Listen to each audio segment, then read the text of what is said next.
Yang mau gue tanya itu adalah kenapa sih lu mau franchise? Franchise itu bukan bicara hubungan yang short term. Franchise ini bicara hubungan yang long term.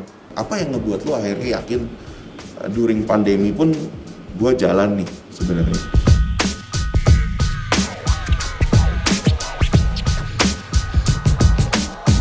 Hai Fit. Halo bro. Apa kabar? Baik. Nah, jadi kita sapa dulu teman-teman. Hai guys, apa kabar teman-teman semuanya? Halo guys. Kembali lagi di Foodcast Battery Senses.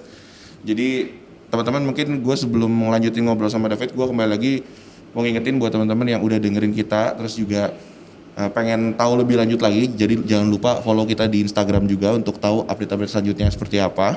Nah, hari ini gue senang banget karena kembali lagi gue biasanya pasti ngajakinnya sih teman-teman gue sendiri ya. Jadi ini juga salah satu teman gue, David, perkenalin. Nah, David ini secara journey-nya adalah sebelumnya dia ini sama gue teman kantor juga. Jadi dulu kita kantor bareng. Yes. Di salah satu perusahaan aplikasi lah.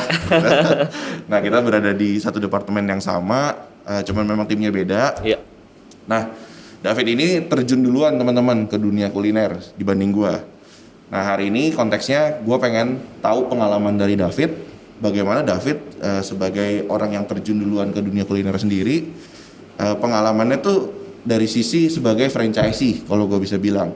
Jadi David tuh punya dua pengalaman sebenarnya, satu sebagai silent partner kita bilangnya, satu lagi sebagai franchisee. Nah, coba mungkin gue akan lihat bagaimana sih prosesnya, bagaimana inspirasinya, supaya teman-teman juga yang denger ini Fit, mereka juga bisa tahu nih kalau gue mau jadi orang yang membuka usaha tapi nggak bikin brand sendiri tuh gimana, gitu. Nah, sebelumnya gue pengen tahu sih Fit, kira-kira ketika lu pertama kali masuk ke dunia kuliner itu, ekspektasi lu tuh apa? Dan maksudnya realitanya tuh ternyata seperti apa sih, kalau boleh tahu? Oke, kalau mungkin sebelumnya gue say thank you dulu ya buat TM3 Senses udah undang gue, terus juga buat Fandi. Ini teman lama udah yang bener-bener lama banget nggak ketemu. Iya. Dan sekarang ketemu tiba-tiba diajakin ngobrol bareng nih gitu. Iya, langsung masuk podcast. Oke. Berarti lebih ke kesan awal-awal ya. Iya, pengalaman lu diceritain background lu masuk dunia kuliner tuh sebenarnya lu masuk dalam kondisi seperti apa gitu. Nah, terus kemudian ternyata begitu di kondisi yang sebelumnya dan yang sekarang kan lu juga kalau bisa pension brandnya boleh. Sekarang tuh lu sedang menjalankan bisnis apa sih, namanya apa, bagaimana runningnya gitu, kira-kira pengalamannya apa? Oke. Jadi kalau dari background gue sendiri, mungkin tadi yang udah lu bilang ya, background gue sendiri bukan di F&B. Jadi memang secara background sendiri di F&B itu baru kurang lebih mungkin 2-3 tahun lah kurang lebih ya, masih early banget dan masih anak bayi lah bisa dibilang gitu. Banyak teman-teman gue yang memang udah pengalaman di F&B tuh udah belasan tahun gitu, you name it lah, dari brand-brand yang dari nggak terkenal sampai terkenal gitu, dan brandnya cuma satu sampai banyak gitu. Tapi awal mulanya itu bisa masuk ke F&B itu karena tertarik dengan dunia ini kan makanan ya. Makanan itu menurut gue satu industri yang nggak akan pernah mati ya. Karena itu benar-benar jadi daily ya. Dan benar-benar setiap orang tuh pasti harus makan. Benar. Mau pagi, siang, malam pasti makan kan gitu. Nah, pas masuk ke dunia F&B mungkin ada 3 kata kali yang bisa dibilang gitu. Kaget, pusing, tapi menyenangkan. Oke, kaget, pusing, tapi menyenangkan. Yes. Karena dunia F&B sendiri tuh bener-bener dunia yang lumayan detail banget ya. Dan gue bisa bilang di F&B ini termasuk bisnis yang operationnya tuh lumayan berat. Gitu. Makanya memang perlu kita punya orang-orang di bawah kita yang bisa kita percaya dan benar-benar mengerti banget lapangan tuh seperti apa. Nah, gue potong dikit di situ. Ini menarik soal operation. Nah, boleh digambarin sedikit nggak, Fit? Operation yang sama yang tadi gue bilang, ekspektasi lu ternyata dalam F&B itu operationnya mungkin seperti A, ternyata realitanya seperti apa? Dulu awal-awal sebelum gue terjun ke dunia F&B sendiri, gue berpikir kayak, wah kayaknya ambil franchise tuh gampang gitu. Kayaknya ambil franchise tuh kita keluarin uang sekian, udah langsung kaya, auto kaya gitu. Auto kaya gitu. Kita beli franchise apa gitu langsung kaya gitu. Ternyata enggak gitu. Makanya gue bilang tadi kan, kaget, pusing, menyenangkan gitu. Oke. Karena benar-benar F&B ini tuh banyak hal-hal perintilan yang perlu kita cek dan perlu kita bikin sistem supaya itu jadi lebih kayak simplified. Oke, berarti di sini bicara soal lu tadi kaget dari sisi operation itu adalah lu harus bikin sistemnya seperti apa. Oke. Nah terus kalau boleh tahu nggak Fit, gue pengen tarik sedikit. Lu kan so far berarti udah menjalankan selama 3 tahun ya. Selama 3 tahun ini lu ada 2 brand yang berbeda, bener ya? Oke. Nah yang gue tahu yang brand pertama itu lu as a silent partner. Iya. Nah yang kedua ini lu bener-bener terjun langsung. Nah, boleh diceritain nggak yang brand yang pertama itu seperti apa, yang lu dapat experience-nya, sedangkan yang kedua ini seperti apa? Oh ya, teman-teman mungkin belum tahu brand yang sekarang lu lagi jalanin, lu yang in charge langsung ini namanya apa sih, Fit? Boleh jelasin dulu nggak sedikit? Oke. Kalau brand yang ini kebetulan kan gue kenal sama salah satu teman, mentor juga di salah satu gereja yang gue bergereja sekarang. Nah, dia termasuknya Abura Soba Group. Nah, dia sempat jalan-jalan lah mungkin ke Australia, ketemu brand yang namanya Dragon Hot Pot. Dragon gitu. Hot Pot. Akhirnya dia masukin ke Indonesia dan akhirnya gue ambil franchise buat yang di Kelapa Gading. Berarti posisinya sekarang memang cabang Kelapa Gading ini owned by lu ya sebagai franchisee ya. Yes. Nah terus kembali ke yang pertanyaan tadi, waktu lu sebagai silent partner dan sekarang sebagai ownernya yang terjun langsung nih di lapangan, itu apa sih Fit realita dan ekspektasinya sebelumnya? Oke. Mungkin kalau ekspektasinya kalau yang di silent partner ya bisa dibilang enak-enak aja ya. Karena kan kita tinggal minta mungkin segi laporan keuangan, terus kita tinggal lihat aja, samperin ke tempat makannya, cobain makanannya ada yang kurang apa enggak, terus kalau ada inputannya apa kita tinggal infoin ke manajemen gitu. Nah sedangkan waktu kita ambil yang franchise yang Dragon Hot Pot ini bisa dibilang lumayan kaget gitu, karena sebelumnya nggak pernah langsung terjun langsung, sampai akhirnya tuh pas kita terjun langsung lumayan shocking gitu. Oh ternyata sedetail ini ya gitu. Apa tuh hal yang detail yang bikin lu paling kaget? Sesimpel kayak banyak SOP yang sebelumnya nggak gue bayangin ternyata itu harus ada gitu. Contohnya ada nggak? Mungkin contohnya kayak sesimpel kalau orang minta daun bawang atau ketumbarnya dipisah gitu. Nah kalau kita nggak punya SOP yang benar, SOP yang pas dalam penerapannya, itu kan bisa jadi hal yang bisa, kok tadi saya bilang nggak pakai ketumbar, ini tiba-tiba ada ketumbar gitu. Akhirnya SOP hal-hal detail kayak gitu kita harus terapin di kitchen kan. Oke, benar-benar diperhatiin nih. Mungkin kayak tulisannya kita pertebal, tulisannya kita perbesar gitu-gitu. Atau benar-benar lihat nih kertasnya ada ketumbarnya atau enggak gitu-gitu. Itu salah satu aja. Berarti memang ini yang tadi lu sempat mention di depan ya, bahwa ketika lu manage bisnisnya dan terjun langsung di operasionalnya, ada hal-hal yang sesimpel bahkan bicara detail pesanan nih, kalau gue bisa bilang seperti itu ya. Sesimpel detail pesanan aja lu sebagai owner pun lu juga harus jagain itu. Itu kurang lebih ya lu aware lah bahwa hal-hal seperti ini tidak boleh terjadi kalau misalnya ada kesalahan-kesalahan seperti ini. Nah kemarin teman-teman gue sebenarnya menarik sih, jadi gue udah sempat ketemu David dulu, sempat ngobrol sama David. Jadi kalau dari apa yang gue lihat di lapangan, sebenarnya David ini bahkan sesimpel sampai nerima tamu, terus kemudian melihat barang-barang atau hal-hal yang mungkin kayak bangku nggak dirapiin dan lain sebagainya, itu David benerin. Jadi David juga bareng sama istrinya Joan ya, jadi itu di belakang ada, hai Joan. Jadi David dan Joan ini sendiri secara pengalaman tuh gue bener-bener ngelihat dari sisi bagaimana mereka juga mau terjun ke lapangan. Jadinya bener-bener mereka bukan sebagai ya udah yang penting gue punya modal, ya udah gue ambil brand ini karena gue pikir juga ini bagus dan lain sebagainya, ya udah that's it, kelar gitu. Gue taunya untung ya tiap bulan gitu kan. Maksudnya itu tidak terjadi sebenarnya kan, karena lu sekarang ini masih harus berproses di bagian yang hal-hal tadi, detail-detail tadi itu kan. Nah mimpinya sih seperti itu. Naruh uang, tiba-tiba break even point, abis itu untung gitu. Nggak gitu ya, pokoknya nggak sesederhana itu. Benar-benar ada proses yang harus dilaluin lah ya. Nah terkait soal franchise nih, ini menarik karena kan tadi lu juga bilang bahwa lu memutuskan untuk franchise. Nah berarti yang mau gue tanyain itu adalah kenapa sih lu mau franchise? Satu itu. Kedua, ketika lu proses mencari sebuah brand untuk lo ambil brandnya, lo adaptasi gitu ya, lo ambil sebagai franchisee, apa sih Fit yang jadi pertimbangan yang mungkin teman-teman juga perlu tahu nih dari pengalaman lo, oh ternyata dalam mengambil sebuah brand itu kita perlu perhatikan hal-hal demikian. Nah itu bisa nggak dibagiin ke teman-teman? Nah untuk ambil franchise sendiri ini kan di masa yang kita bilang bukan masa yang mudah ya. Karena masa pandemi ini kan benar-benar semua bisnis kena impact gitu. Dan di dalam masa krisis ini pun kita kan perlu berhati-hati dalam mengeluarkan modal atau uang gitu. Benar. Karena cash jadi sesuatu hal yang important banget di masa pandemi ini gitu. Setuju.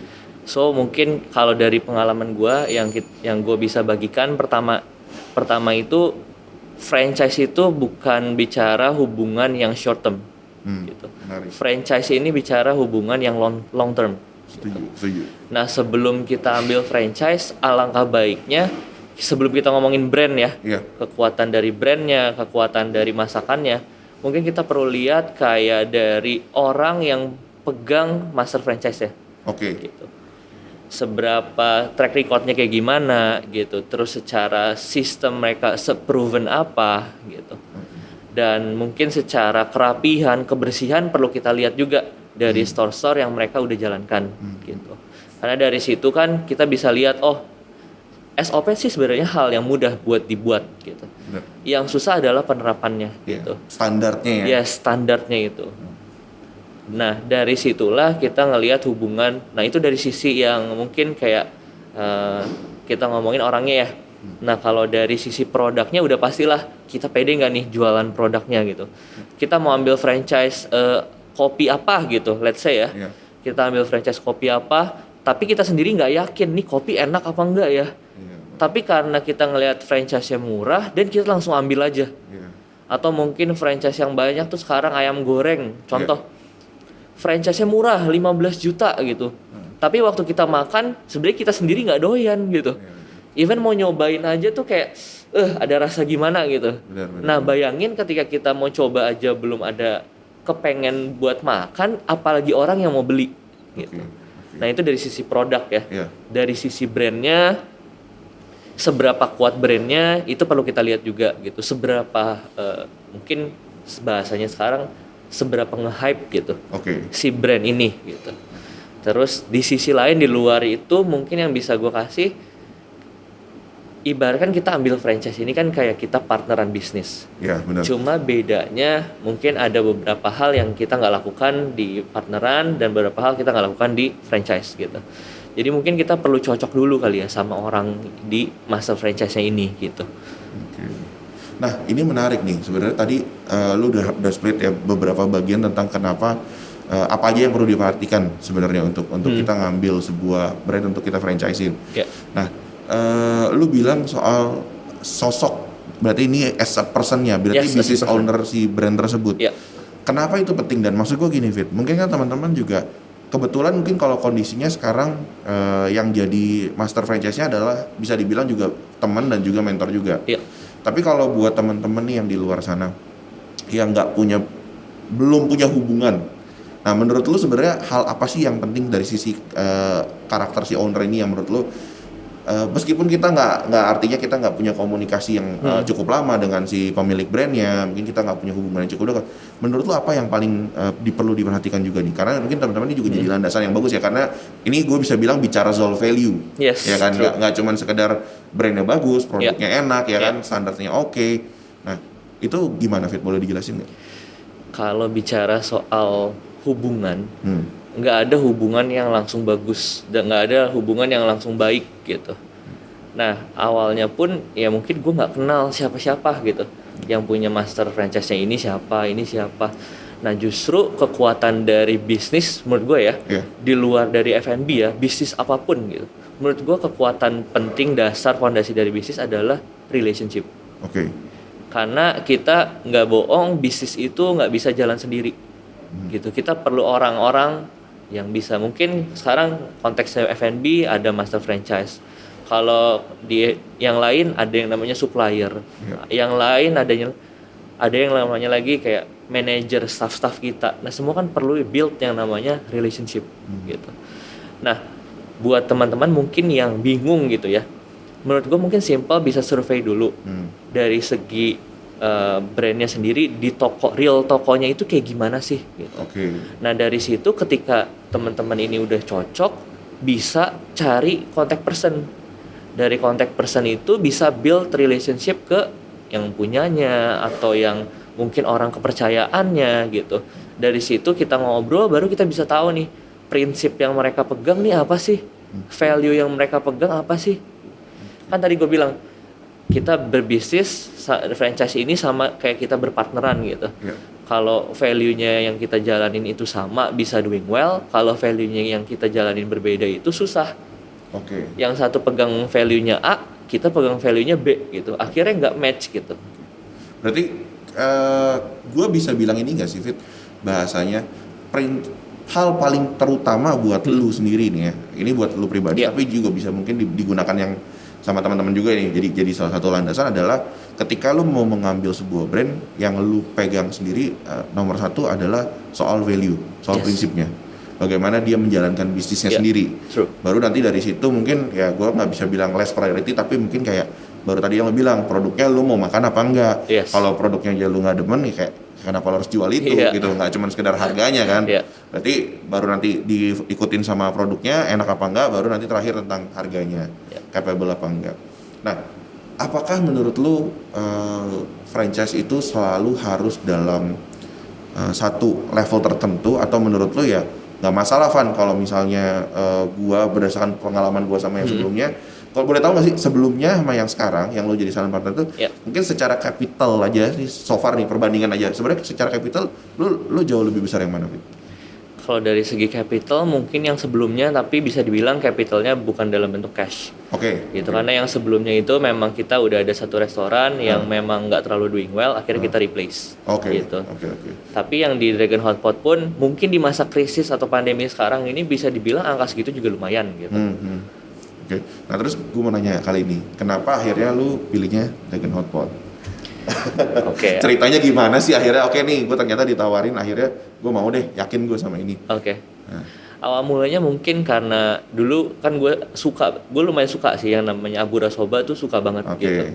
Yang Abura Soba Yamato Ten ini lumayan suka. Kita kalau jalan pacaran gitu selalu gitu, kalau lihat makan Abura Soba tuh langsung ngiler gitu. Udah gitu dari situ kita coba makan-makan, akhirnya terus kebetulan juga kenal kan sama Ko Ian sama Ci Ika gitu. Dan dari situ kita akhirnya mulai kayak ngobrol-ngobrol, build relationship. Nah dari situ dia ngobrol-ngobrol lah, kita lagi mau masukin brand gini. Akhirnya kita ngobrol-ngobrol, kita lihat projectionnya bagus. Terus waktu mereka bikin flagship store-nya mereka, kita cobain gitu. Dan ya puji Tuhan akhirnya bisa bangun yang Dragon Hotpot di Kelapa Gading gitu. Prosesnya berapa lama Fit kemarin ini? Proses kalau renovasinya sendiri sih standarnya mungkin ya 3 bulan lah ya, kurang lebih gitu. Kalau prosesnya dari ngelihat brand ini sih udah dari tahun lalu sebenarnya. Gitu. Cuman kita masih kayak gas rem maju apa enggak ya gitu, ngelihat pertimbangannya banyak ya. Betul. Pandemi kan 2020 tuh di bulan Maret tuh benar-benar parah kan. Itu langsung bisnis tuh benar-benar langsung declining banget kan gitu. Apa yang ngebuat lu akhirnya yakin during pandemi pun gue jalan nih sebenarnya? Mungkin bisa dibilang ini salah satu project yang gue sama partner hidup gue. Ini partnernya partner hidup. Bukan partner bisnis doang nih, partnernya partner hidup juga gitu. Menteri Keuangan, ibu negara gitu. Yes. Bisa dibilang project yang sekarang kita ambil ini dengan benar-benar kita langkah pakai iman sih. Gitu. Dan Koyen pernah bilang gitu, pernah sharing gitu. Tuhan tuh mau ngeberkatin anak-anaknya gitu. Nah, tapi gimana Tuhan mau ngeberkatin anak-anaknya kalau mereka nggak punya kapasitas gitu. Nah, itu bicara soal seberapa besar sih store yang mau kita buat gitu. Akhirnya kita putuskan di Kelapa Gading ini kita bikin 2 lantai gitu. Dengan hope, dengan iman, kayak wadah yang kita sediakan ini besar gitu. Yang kita harap juga Tuhan bisa kasih berkat juga besar gitu. Jadi kalau dibilang apa yang bikin yakin, jadi semua yang gue putuskan dalam memutuskan ini itu, dan gue partner memutuskan ini itu, itu benar-benar kita doa sih. Dari mulai pemilihan ruko, dari mulai pemilihan vendor itu kita bawa doa terus gitu. Sampai kita minta manajer, minta staff pun kita harus doa gitu. Karena percaya nggak percaya, mungkin kesannya kita rohani banget gitu ya. Doa terus gitu. Tapi kita yakin kayak kan kalau di Alkitab ya, kalau di agama gua gitu, iman tanpa perbuatan kan mati. Betul. Gitu. Berarti kan perlu tetap ada perbuatan, tapi ada variabel yang namanya iman gitu. Benar. Jadi ya kita melangkah dengan iman, kita berdoa, tapi kita tetap melakukan apa yang jadi bagian kita. Benar. Gitu. Oke, berarti memang ya jalanin boleh pakai iman, tapi begitu udah jalan ini ya sungguh-sungguh gitu. Yes. Ya, betul-betul dijalanin, jangan mau ya enaknya doang lah ya, bisa dibilang gitu ya. Apalagi kalau kondisinya kan memang secara kondisi gue akan bilang gini, lu di bagian yang memang punya cukup kapital lah untuk ngambil sebuah brand gitu, yang secara sizingnya juga nggak kecil ya, tapi itu pun nggak cukup kan sebenarnya. Maksudnya gue punya kapital pun ya kalau gue nggak mau ngerjain sungguh-sungguh ya nggak akan jalan juga gitu. Nah berarti shout out juga buat Ko Ian ya, namanya Ko Ian siapa? Ko Ian Hendarto. Mungkin sekalian gue say thank you juga kali ya. Boleh. Ya, dari gue sama partner hidup gue, kayak mau say thank you sih khususnya buat Ko Ian sama Ci Ika gitu. Udah maksudnya memberikan kepercayaan buat kita bisa ambil franchise Dragon Hot Pot. Karena bener-bener Ko Ian sama Ci Ika nih sebenarnya nggak sembarangan buat kasih franchise. Iya. Gitu. Karena memang yang daftar buat franchise Dragon Hot Pot, bahkan Abura itu sebenarnya lumayan banyak banget gitu. Iya, Abura enak banget sih. Gue pribadi juga memang salah satu makanan favorit gue. Oke, berarti ini banget ya. Maksudnya sebenarnya ibaratnya gini, demand-nya tuh besar untuk ambil brand ini. Tapi ternyata yang dipilih akhirnya salah satunya lu gitu ya. Oke. Gue pengen tahu nih, kita dari tadi udah ngobrolin, udah shout out juga sama Koyan dan juga Cika dari Yamaton Abura Soba Group ya. Yes. Pemilik master franchise dari Dragon Hot Pot itu sendiri. Yes. Nah, boleh diceritain nggak sih, gue memang namanya sih hot pot, tapi boleh jelasin nggak Dragon Hot Pot itu sebenarnya apa sih, makanan apa, dan kemudian spesialisnya apa sih gitu, apa yang ngebedain sama hot pot lainnya? Oke. Tadi kan yang secara namanya sendiri kan dia namanya kan hot pot gitu, makanan rebusan gitu. Yang mana makanan rebusan ini kan udah jadi makanan tradisional Chinese food dari ribuan tahun yang lalu bahkan. Dan bisa dibilang kan hot pot ini kan salah satu makanan yang bisa dibilang semua tuh pasti suka gitu. Karena rebusan sehat, dari orang anak-anak kecil sampai orang tua pun suka gitu. Benar. Nah, yang membedakan dari Dragon Hot Pot sendiri, kita tuh lebih menekankan kepada personal bowl sebenarnya. Karena kan hot pot yang lainnya tuh mungkin secara konsepnya sendiri lebih ke sharing food kan. Bener, family size gitu family size, betul.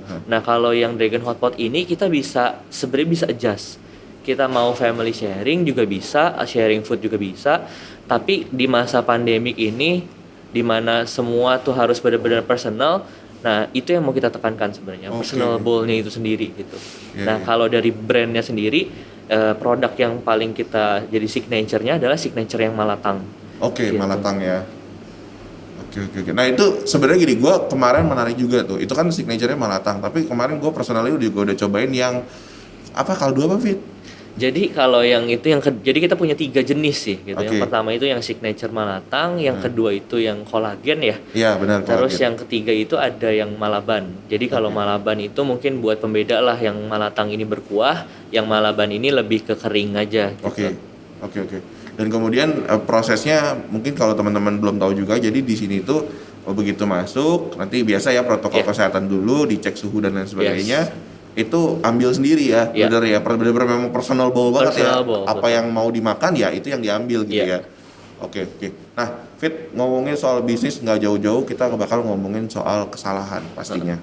Nah, dari proses lu selama ini 3 tahun, kesalahan apa sih yang memang terjadi yang lu juga bisa bagiin ke teman-teman untuk jadiin mereka pelajaran. Jadi buat mereka nih, dari kesalahan David ini ya mereka bisa belajar dari situ. Nah itu apa, Fit? Boleh nggak dibagiin?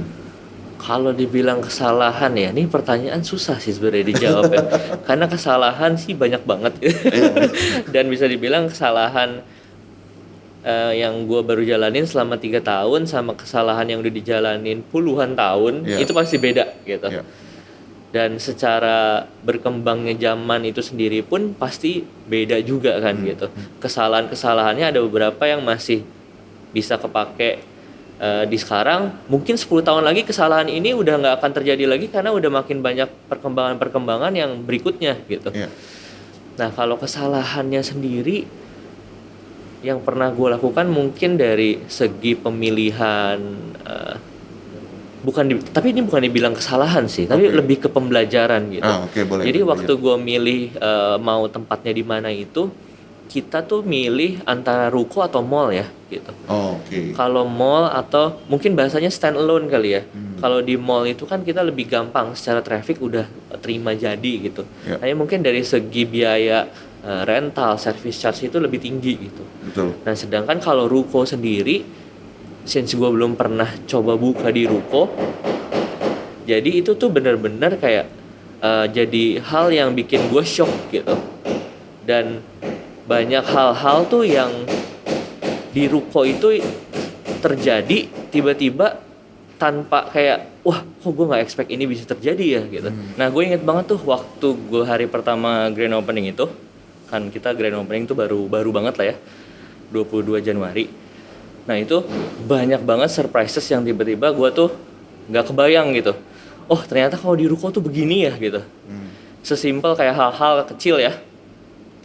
Kalau di mall sendiri kan kita gas, air, itu bisa dibilang kan unlimited. Iya benar. Ya kan? Benar. Kita diberhentiin paling waktu kita nggak bayar aja. Iya. Ya kan?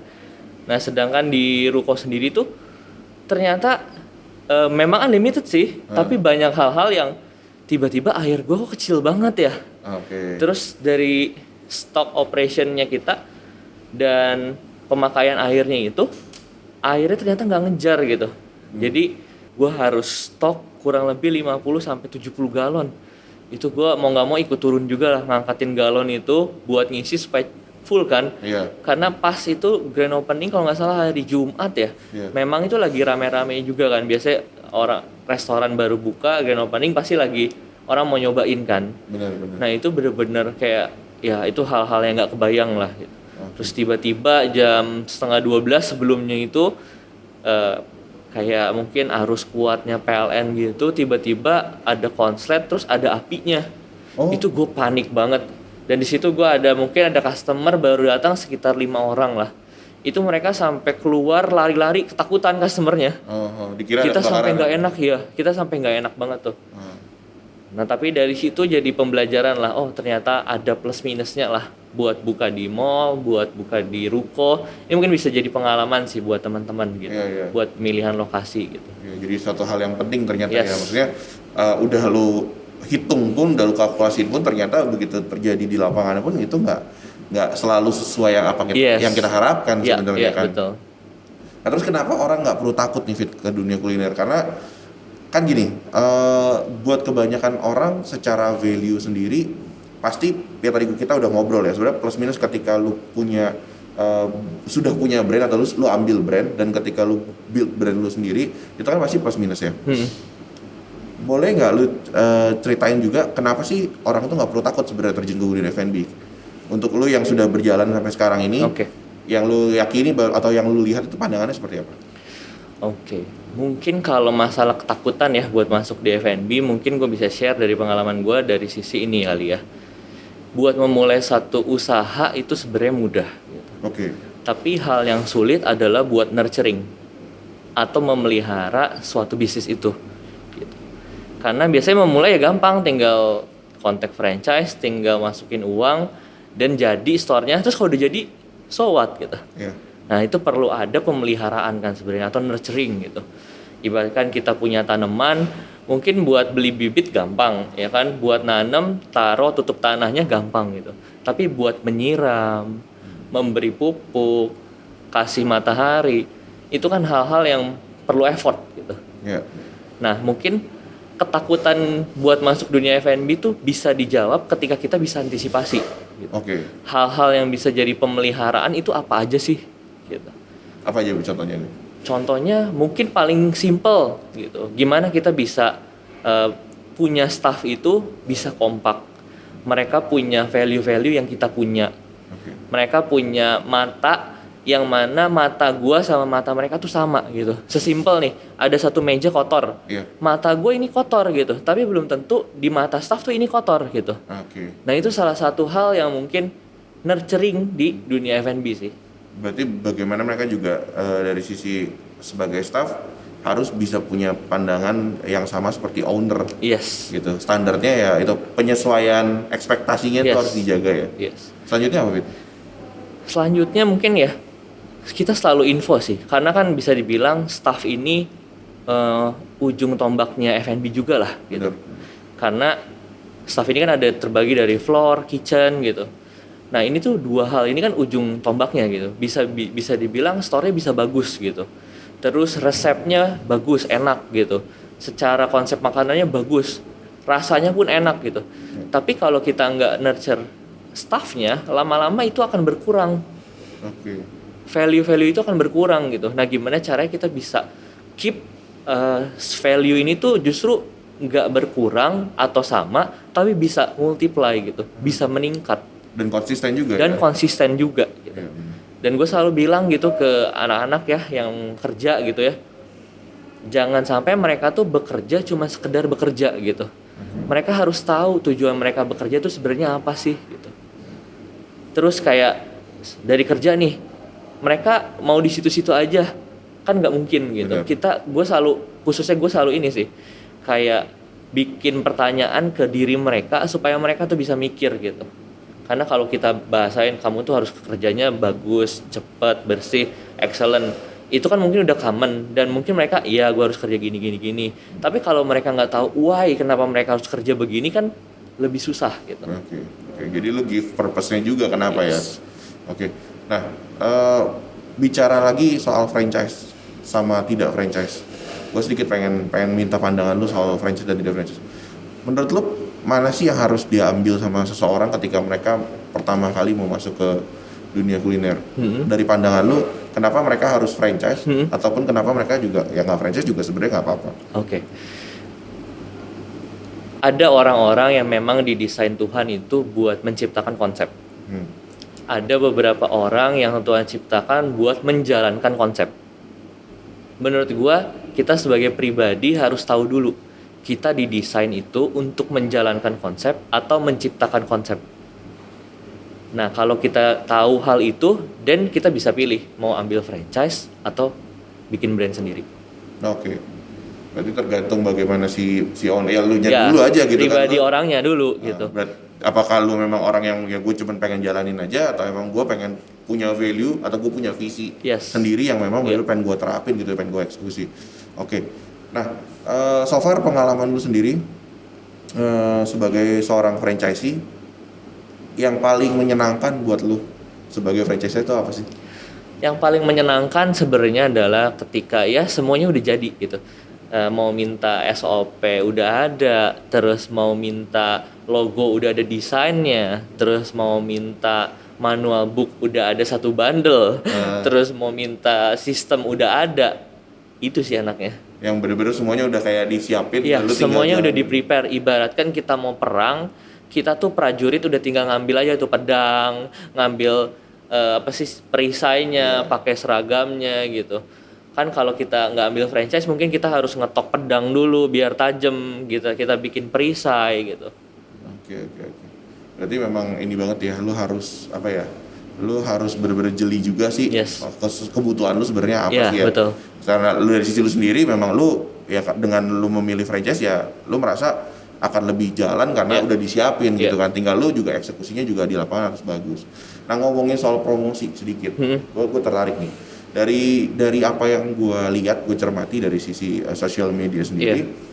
Dragon Hotel ini terpusat ya sosial medianya? Iya, terpusat ya. Nah, soal promosi sendiri, gue sebenarnya sempat lihat teaser lu yang lu grand opening kemarin itu.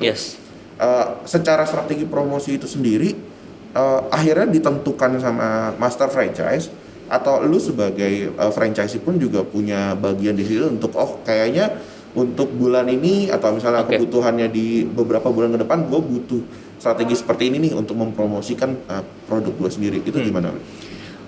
Kalau bicara soal marketing, kita harus balik lagi nih. Kita harus cek kayak apa sih yang ada di tangan kita gitu. Oke. Kalau yang ada di tangan kita sanggup buat bayar agensi, ya bisa dipakai agensi. Oke. Tapi kalau apa yang ada di tangan kita itu nggak sebanyak buat bayar agensi, ya tinggal disesuaikan aja.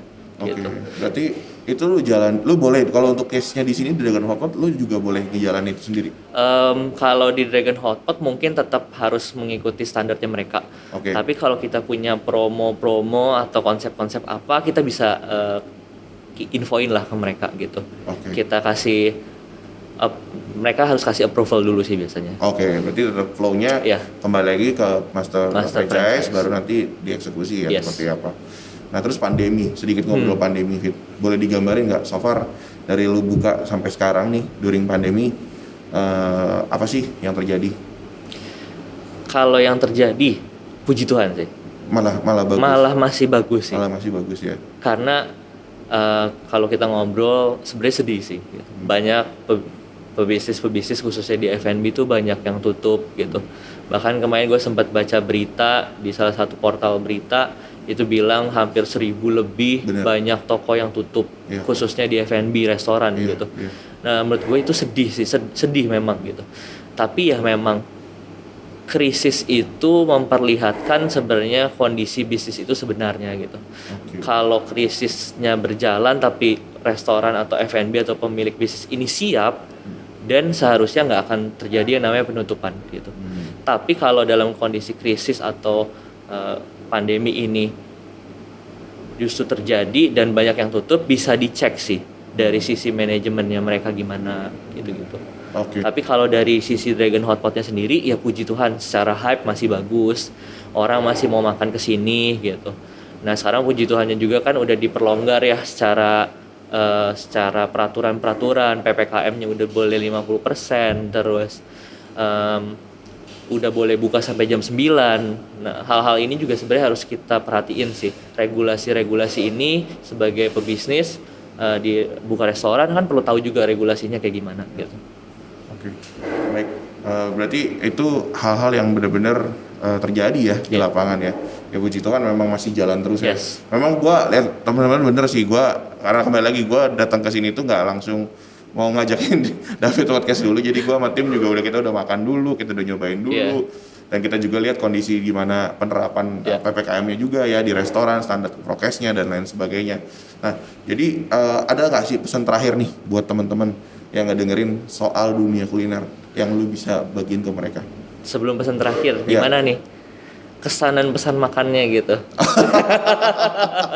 Wah kita review juga nih akhirnya. Jadi kalau makanan ini teman-teman jujur ya, karena gue pribadi gue tipikal orang yang tidak bisa makan pedas. Jadi kemarin makanya gue cobain yang kolagen ya sup kolagen itu, dan itu ya udah pasti enak ya karena gue juga emang demen gitu. Nah dia itu mungkin gue bisa bilang gini, sup kolagen yang gue makan itu seperti salah satu tempat makan yang menurut gue itu premium, rasanya tuh seenak itu. Ini bukan karena David lagi di sini ya teman-teman ya. Jadi gue harus ngomong yang paling manis. Enggak. Beneran. Jadi gue emang suka. Nah, untuk tim yang di Three Senses sendiri ada namanya Gary. Jadi Gary ini kemarin makan yang malanya. Nah, dari sisi Gary itu bisa makan pedas ngomong-ngomong. Jadi Gary itu bisa makan pedas, dia demen mala juga. Nah, kalau testimoni dari si Gary sih memang dia bilang malanya enak, karena biasanya kan yang common terjadi, dan gue juga pernah experience kalau makan mala terus kayaknya agak terlalu strong, itu kan bikin kita punya lidah jadi kebas ya, jadi kurang enak, jadi kurang nyaman. Nah kalau menurut Gary kemarin itu nggak terjadi, gitu. Berarti memang ini secara precise bumbunya tuh memang ketepatannya tuh ya tepat. Pas ya. Gitu ya. Di kondisi orang juga jadi nggak nyaman, tapi juga secara spicy juga spice-nya oke. Gitu. Jadi itu testimoninya nih. Ya. Jadi kalau teman-teman penasaran, datang aja langsung di Dragon Hotpot Kelapa Gading. Nah ini mungkin kasih patokannya aja. Kalau alamat kan mungkin bingung. Bisa di Google Maps sih teman-teman, ngomong-ngomong. Bisa Google Maps, bisa Waze juga. Tapi kalau posisi di mana patokannya? Kalau patokan yang paling gampang sih seberangnya Mall Kelapa Gading 2 persis ya. Gitu. Ya persis di seberangnya Mall Kelapa Gading 2 teman-teman. Nah pesan-pesannya Fit, balik lagi buat teman-teman yang baru mulai, karena Three Senses ini kita buat podcast ini buat teman-teman yang kayak gue ceritanya mau masuk dunia kuliner tuh, ya gue bingung gitu mau cari informasi di mana gitu kan. Nah itu pesannya buat apa?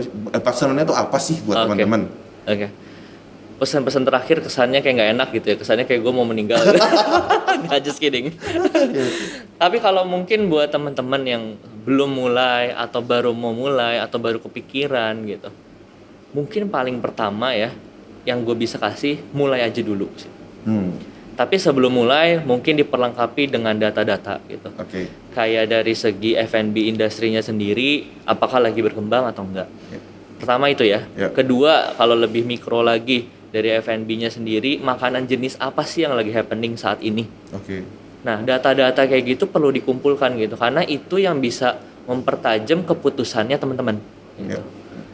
Nah, dari situ kita bisa ambil, mungkin kalau gue pribadi ya, nah, baik lagi bukannya terlalu rohani, tapi baik lagi kalau teman-temannya Kristen, Muslim, apapun pasti harus doa.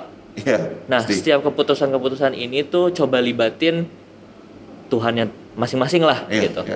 Nah, dari situ gue percaya guidance, tuntunan, kebijaksanaan, hikmat itu bakal dikasih. Amin. Terus amin. Terus apa lagi? Terus abis itu kan udah mulai nih. Nah, kalau udah mulai mungkin yang paling penting adalah komitmen waktu milih gitu. Jangan sampai ketika udah milih nih satu franchise, ketemu masalah 1-2, aduh kayaknya gue nggak cocok deh gitu di F&B. Nah, jangan kayak begitu. Justru manfaatin kalau yang belum ada pengalaman di franchise di F&B, jadikan franchise ini tuh pengalaman, oh sistem tuh ternyata begini, oh resep tuh begini, oh pentingnya SOP tuh begini gitu. Nah, dari situ tinggal yang namanya ketekunan. Gue rasa ya, ketekunan ini semua bisnis lah. Harus gitu, mau F&B kayak mau kita bisnisnya mungkin tambang batu atau apa gitu. Itu sih. Oke. Baiklah. Thank you Fit waktunya.